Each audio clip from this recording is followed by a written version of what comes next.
প্ৰথমতে মই সাংবাদিক বন্ধুসকলক নমস্কাৰ জনাইছোঁ। কথা হ'ল কি, আমি এনেকুৱা পিছপৰা অঞ্চলত এনেকুৱা ধৰণৰ যে বৃহৎ খেল এখন অনুষ্ঠিত কৰিছোঁ, সেইটো আমি আচৰিত আৰু ভবা নাছিলোঁ যে যথেষ্ট পৰিমাণৰ সঁহাৰি পাম ৰাইজৰ।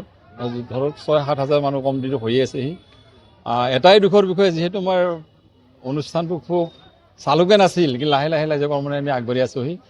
আৰু টিকটৰ কথাটো হ'ল কি, যিহেতু আমাৰ স্পনচৰ নাই, তাৰ কাৰণে আমি অকণমান টিকটৰ পিনে আগবাঢ়িব লগা হৈছে। সেইটোত আমি অলপমান দুখ পাইছোঁ আৰু ৰাইজে যে দুখীয়া মানুহ, তেওঁলোকক 20 টকা বা 30 টকা দিয়াৰ কাৰণে অলপ অসুবিধাৰ সন্মুখীন হৈছেহি। সেইটো কাৰণে আমি পৰৱৰ্তী যি অহা বছৰ যিখন হ'ব 27ত, এইটো আমাৰ যে প্ৰাইজৰ ক্ষেত্ৰত ঘোষণা হৈছেহি।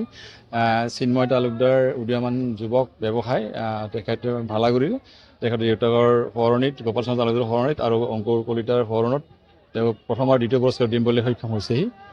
সেইকাৰণে আমি অহা বছৰৰ কাৰণে আমি চিন্তা কৰিবলগীয়া নাই, আৰু যিমান পাৰোঁ আৰু আমি অলপ পইচাটো যাতে আৰু টিকেট সংগ্ৰহ কৰিব নালাগে, তাৰ কাৰণে আমি আশা ৰাখি খেলখন চলাই যাম বুলি আশা ৰাখিছোঁ। আমাৰ 17 জুলাইত অনুষ্ঠিত হোৱা ফুটবল ভালাগুৰি লায়ন্স ক্লাবৰ উদ্যোগত অনুষ্ঠিত হোৱা ফুটবল খেলখনত আজি চূড়ান্ত খেলখন অনুষ্ঠিত হৈছে। আৰু চূড়ান্ত খেলখন আমাৰ পটা FC দল আৰু গুড মৰ্ণিং FCৰ মাজত অনুষ্ঠিত হৈছে। আৰু এতিয়া খেলখন সুন্দৰভাৱে চলি আছে আৰু ৰাইজৰ বিপুল সঁহাৰিৰ মাজত খেলখন চলি আছে।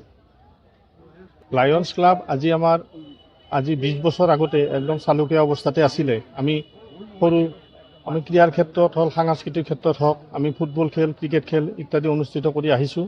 আৰু ইয়াৰ লগতেই আমি যিখিনি পাৰোঁ দুৰ্যোগপূৰ্ণ অৱস্থাত বা কিছুমান সমস্যাৰ মাজত, তেতিয়া আমি যিমান পাৰোঁ সাধ্য অনুযায়ী সহায় সহযোগিতা আগবঢ়াই আহিছোঁ।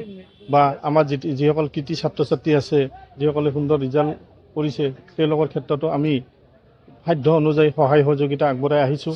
আৰু পৰৱৰ্তীও আমাৰ লক্ষ্য যে আমি যিসকল আমাৰ ছাত্ৰ ছাত্ৰীয়ে সুন্দৰভাৱে উত্তীৰ্ণ হৈছে, তেওঁলোকৰ ক্ষেত্ৰতো আমি আমাৰ সাধ্য অনুযায়ী আমি তেওঁলোকক সহায় সহযোগিতা আগবঢ়াম বুলি ভাবিছোঁ। আৰু আমাৰ অন্যান্য কাৰ্যসূচীৰ ভিতৰত স্বচ্ছ ভাৰত অভিযানৰ ক্ষেত্ৰত যিসকল চাফাই কৰা হয়, চাফাইৰ ক্ষেত্ৰত বা বৃক্ষৰোপণ কাৰ্যসূচীৰ ক্ষেত্ৰত বৃক্ষৰোপণ কাৰ্যসূচী আমি অনুষ্ঠিত কৰি আহিছোঁ।